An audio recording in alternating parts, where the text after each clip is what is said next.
Hello everyone, welcome back to this channel. In this video, I will show you the easy and clear steps on how to upgrade Microsoft Teams on computer.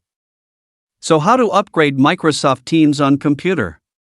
Make sure you keep watching this video until the end. Let's get started right away.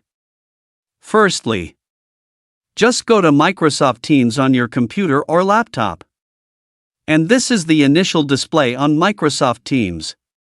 To upgrade Microsoft Teams notifications, just point the cursor to the upper right corner of the screen. Here there is a three-dot icon. And tap. Here a scrolling menu will appear. Tap the Settings menu. Now here you are in the Settings menu. Enter the Plans and Upgrades menu. This is already a menu in the Upgrade menu. Tap the Upgrade button. Now here you will be directed to your computer browser. Here there are several options to upgrade your Microsoft Teams. But here we have to pay to upgrade Microsoft Teams.